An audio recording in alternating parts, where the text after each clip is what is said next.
Salam sehat sejahtera, jumpa lagi di channel Mata Ketiga. Begitu istilah deep state mencuat ke permukaan, banyak orang langsung terpukau sekaligus diliputi ketakutan. Seolah kita dihadapkan pada bayangan raksasa yang menembus tembok kekuasaan resmi. Mereka tidak tampak di layar televisi, tetapi konon mengendalikan kebijakan politik, ekonomi, bahkan membungkam lawan yang mengganggu kepentingan mereka. Istilah yang sempat samar ini mulai ramai dibicarakan sejak Donald Trump membongkarnya ke publik saat ia maju sebagai calon presiden Amerika Serikat pada 2016. Apa sebetulnya deep state dan seberapa kuat pengaruhnya? Di sini kami akan mengajak Anda menelusuri asal-usul istilah deep state, bagaimana ia melesat jadi isu besar di Amerika, hingga sederet kontroversi dan tuduhan yang melingkupinya. Betapa peliknya relasi kekuasaan di balik panggung politik dan ekonomi global.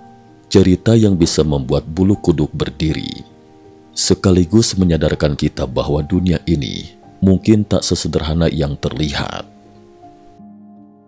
Peran Donald Trump dan bagaimana deep state menjadi sorotan.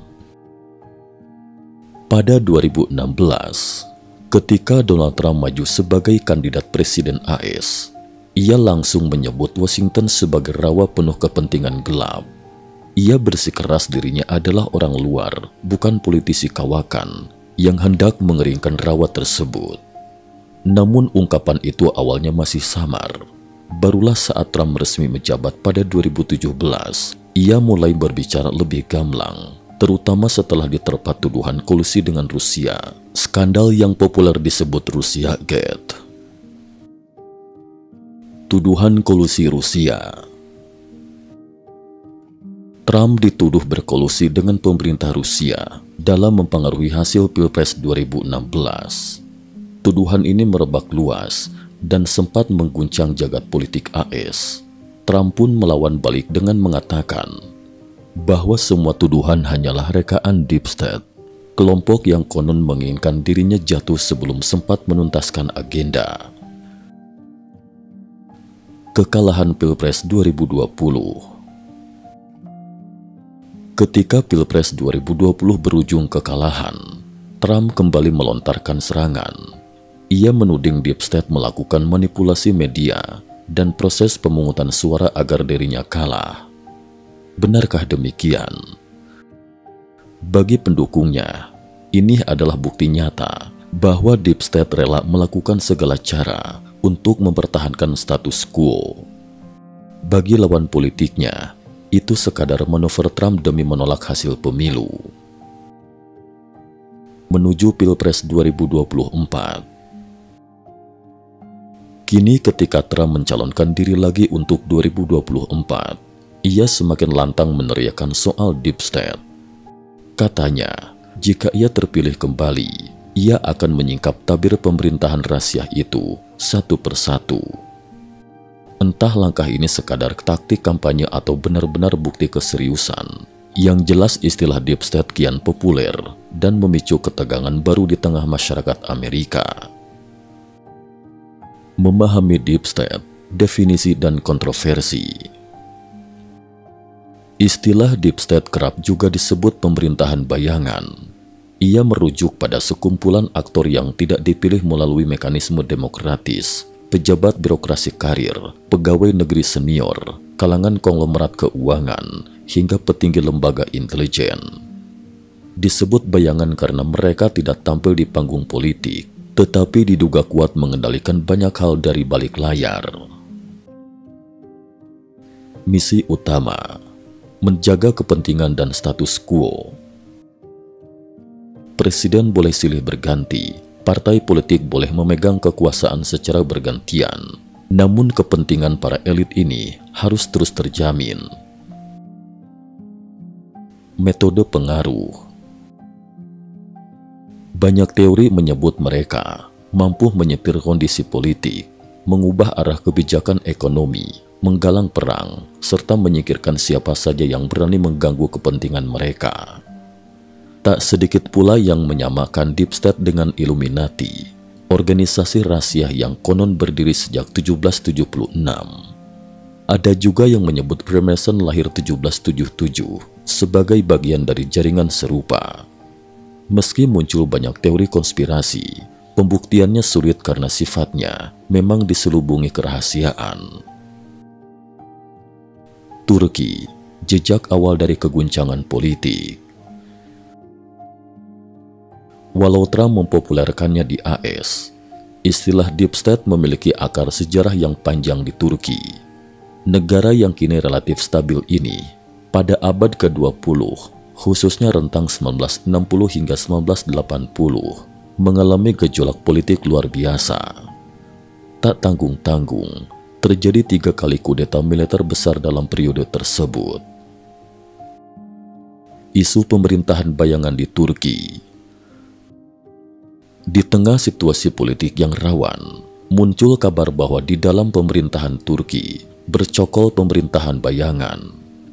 Komposisinya meliputi militer, dinas intelijen, elit politik, sampai jaringan kriminal.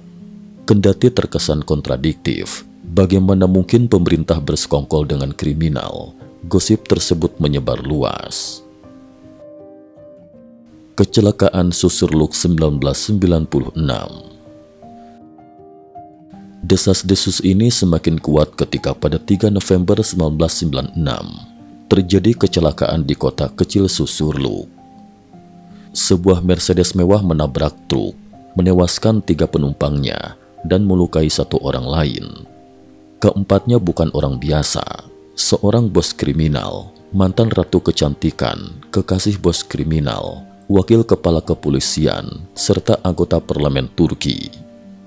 Keempatnya dalam satu mobil menambah bukti kuat bahwa memang ada hubungan gelap antara pejabat, politisi, dan dunia kejahatan.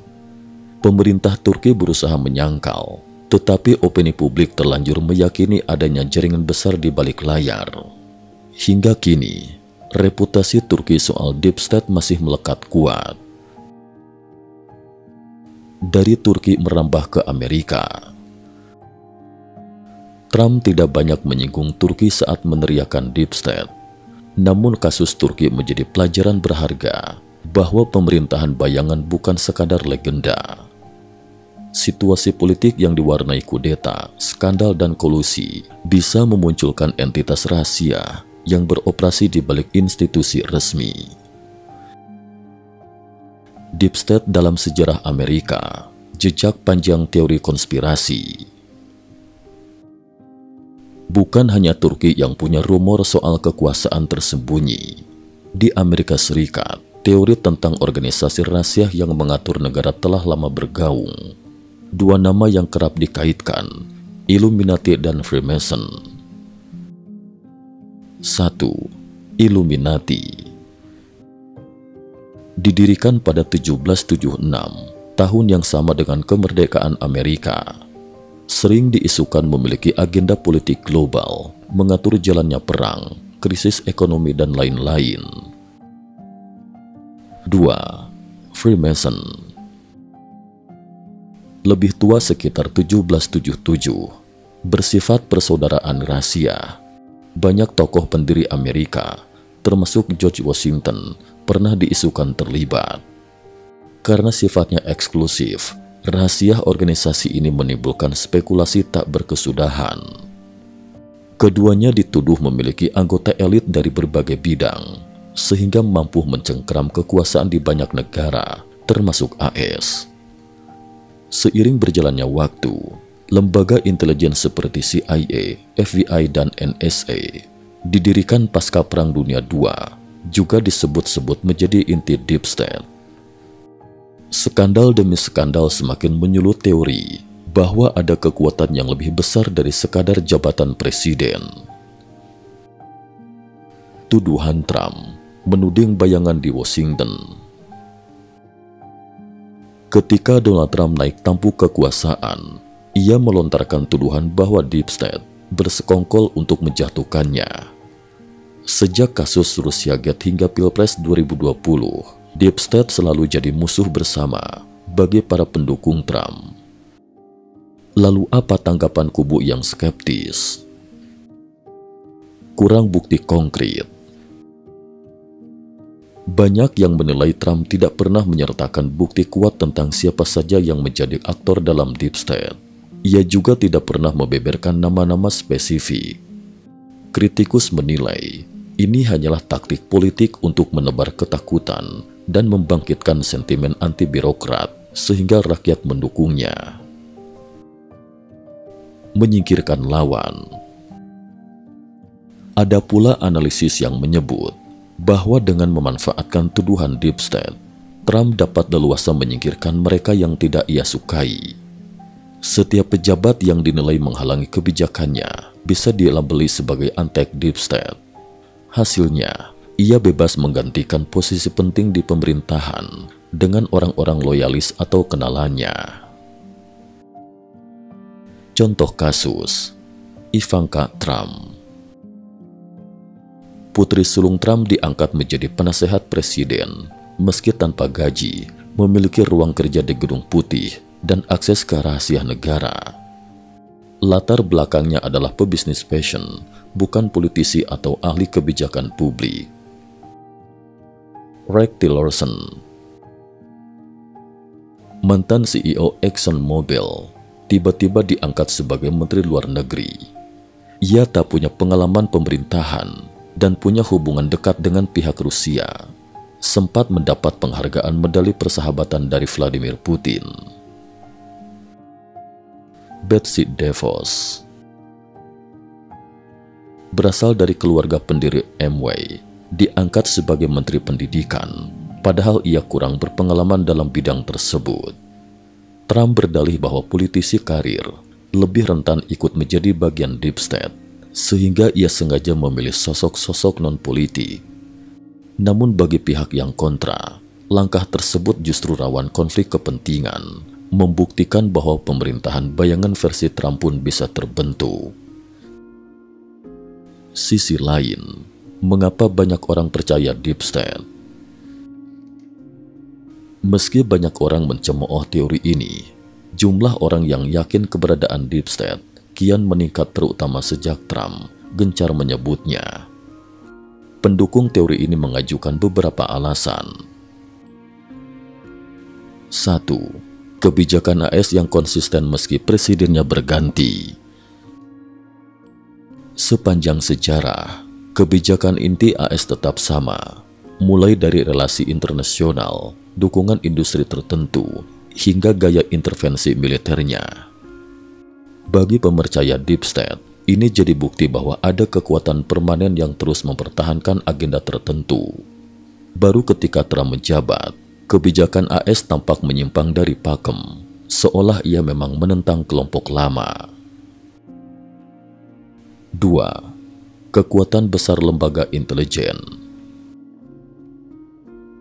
CIA, FBI, NSA bekerja di bawah kerahasiaan tinggi. Skandal PRISM yang dibongkar Edward Snowden jadi bukti mereka mampu memantau jutaan warga AS tanpa sepengetahuan presiden.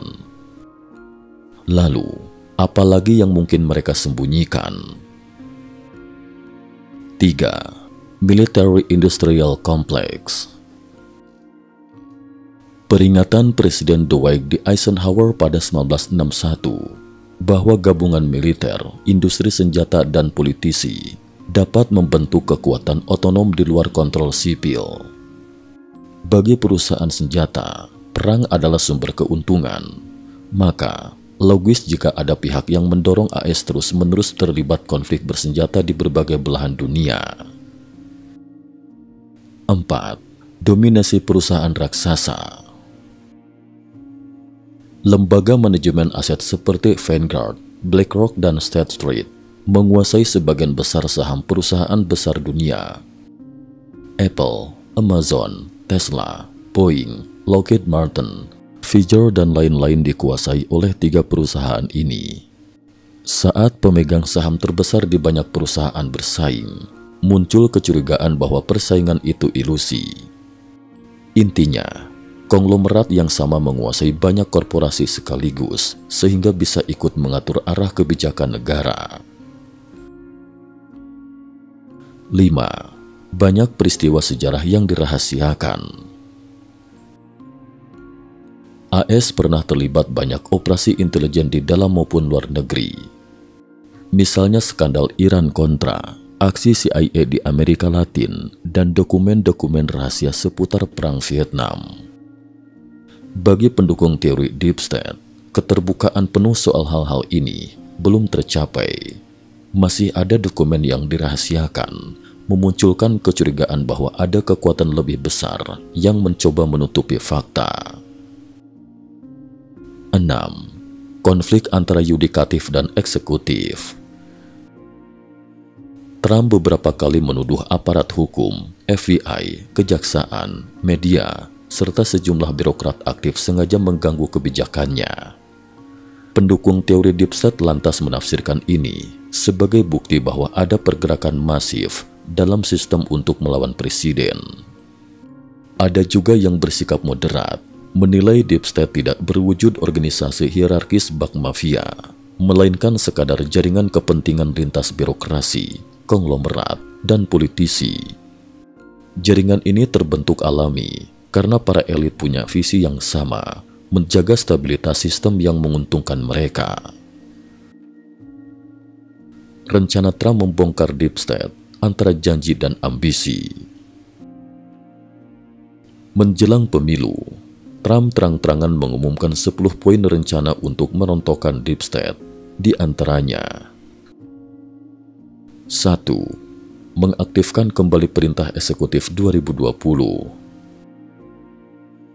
Peraturan yang memberi kuasa luas bagi presiden, memecat birokrat nakal tanpa prosedur panjang. 2. Audit menyeluruh lembaga intelijen.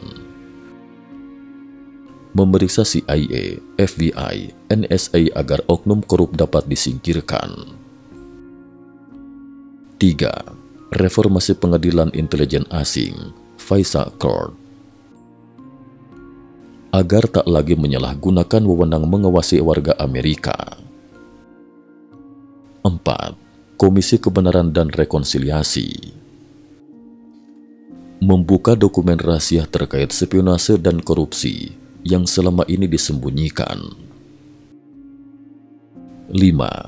Sanksi bagi media penyebar hoaks, memberi hukum berat bagi penyebar berita palsu atau bocoran rahasia negara yang merugikan pemerintah.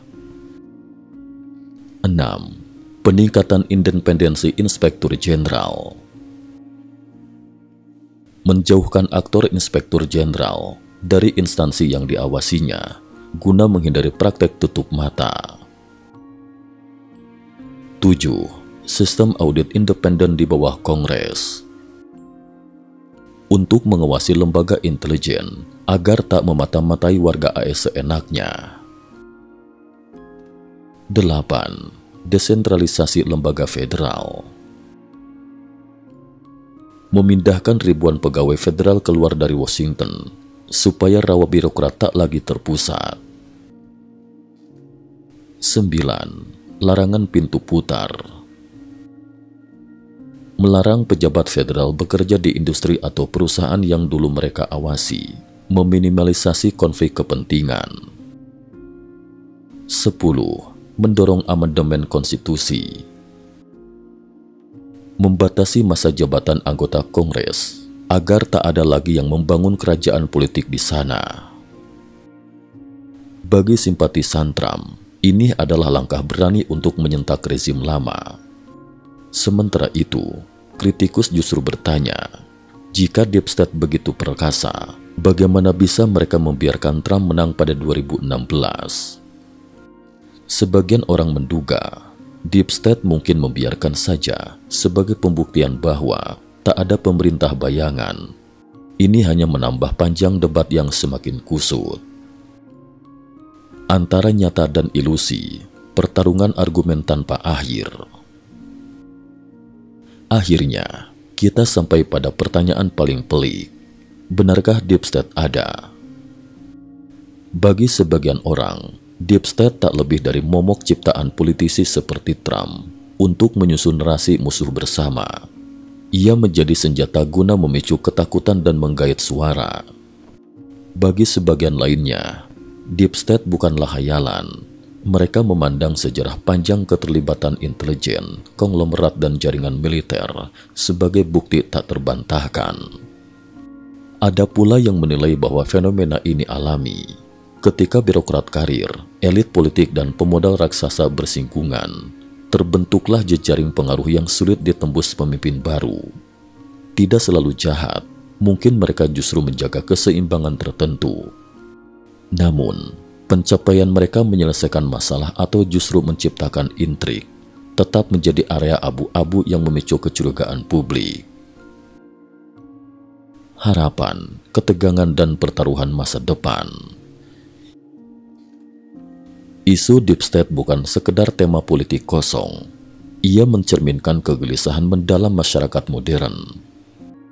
Benarkah nasib kita ditentukan oleh sekelompok orang yang tak kasat mata? Berhasilkah sistem demokrasi melindungi suara rakyat? Atau kita semua hidup dalam ilusi kendali yang sebenarnya diatur oleh segelintir elit?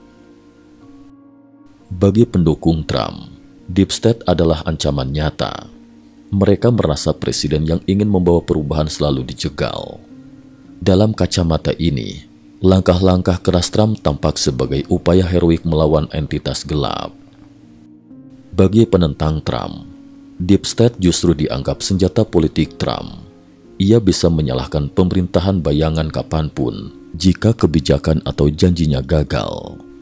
Tuduhan itu juga memudahkan Trump menendang pejabat yang tak disukai. Bagi kelompok moderat, mungkin kita memang hidup dalam sistem yang relatif kompleks. Sejumlah pejabat dan konglomerat memang berkepentingan untuk stabilitas, tetapi stabilitas itu tidak serta-merta baik bagi semua orang. Politik pun jadi tarikan ulur antara kekuasaan resmi dan lobi-lobi rahasia. Kesimpulan, sebuah misteri yang terus menyala. Hingga kini, kebenaran Deep State masih terlempar di antara bantahan dan keyakinan. Tidak ada dokumen pembuktian mutlak, tetapi berbagai peristiwa sejarah dan dinamika kuasa yang mencurigakan kian menguatkan desas-desus yang sudah mengakar. Bagi yang percaya, Deep State adalah jaringan rahasia yang mengatur negara, menggerakkan ekonomi dan merekayasa dunia. Bagi yang tidak percaya, ini sekadar mitos modern, isu yang sengaja dipoles agar orang-orang tertentu bisa memperoleh keuntungan politik. Bagi yang ragu-ragu, mungkin Deep State adalah akibat wajar dari akumulasi kepentingan. Selalu ada elit yang mendambakan situasi tetap menguntungkan mereka. Apapun posisi Anda, kisah tentang Deep State telah mewarnai panggung politik internasional, menggetarkan hati karena menyiratkan adanya konspirasi besar di balik gerak pemerintahan. Apakah demokrasi sungguh suara rakyat atau hanya kedok bagi permainan para raksasa korporasi dan birokrat? Begitulah, isu Deep State terus berkobar, menimbulkan perdebatan sengit di Amerika Serikat dan di seluruh penjuru dunia. Baik sebagai realitas mengerikan maupun propaganda kampanye, Deep State tetap menjadi teka-teki paling panas di abad ke-21. Pertanyaan kini, apakah misteri ini akan benar-benar terungkap atau justru kian menebal seiring waktu? Kita hanya bisa menunggu dan menyaksikan drama politik yang semakin menegangkan di panggung global. Sebuah drama di mana sang pemerintahan bayangan mungkin menyusun skenario tanpa pernah tersentuh cahaya terang. Cukup sekian dulu. Terima kasih atas perhatiannya.